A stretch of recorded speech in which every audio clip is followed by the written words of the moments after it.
Let me just explain the workflow, because there are a lot of technologies that are involved and still needs improvement and research. The first part, digitization. How do you create 3D models of physical spaces? There are multiple methods, like photogrammetry is one, LiDAR scanning is another, but these are huge data. It's really hard to tackle this type of data in a real-world condition. They're very expensive, so we are trying to figure out easier ways to capture physical information, physical spaces, 3D scan them, and make them available to other people. The other part, the streaming part, is also an open research area. The 3D streaming outside this context, I think, is very exciting. It's one thing that I'm always imagining one day we will be able to watch a sports event in immersive media without going there in 3 dimensions. It's already an exciting direction, but it's not that easy. The amount of data that is transferred in real time is huge.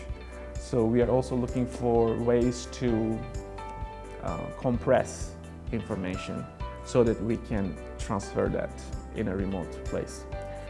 So these two open areas are very exciting challenges, and we are currently actively working on developing solutions for this.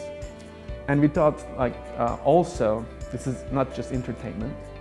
Anything that can be captured this way, especially individuals in their context, is a way to analyze what's going on.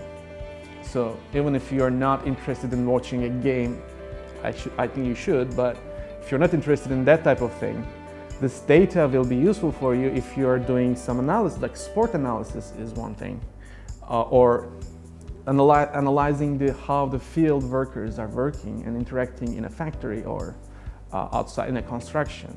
So you can have a complete image of what's going on in the physical space and have all the tools, artificial intelligence or other computing methods to analyze all this information.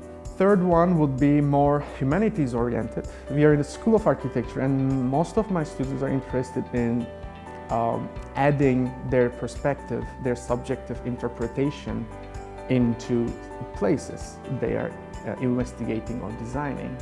So I'm teaching a class called Immersive Media, in which we are going through all these technologies, and the goal of this class is to make students create stories that explain certain idea effectively.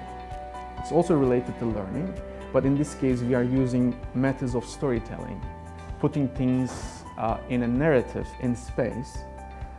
For example, an exhibition we made a couple of years ago, September 1955, was about an event that happened in Istanbul 50 years ago in history. So we reconstructed everything looking into archives and reenacted the events to tell the same story. So it's a very effective way of communicating ideas.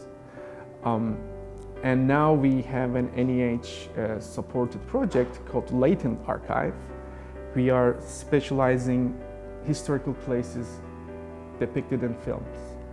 Dating back to the invention of cinema, we are looking at films and analyzing them and reconstructed things depicted in them. This allows us to look into things in space. For example, a historical wall of the city that was destroyed, but before that it was captured. Now we are able to reconstruct the same wall and look at it in scale. So this technology is very useful for educating designers, architects who need as a subject the physical space. So immersive media is very appropriate technology to train these students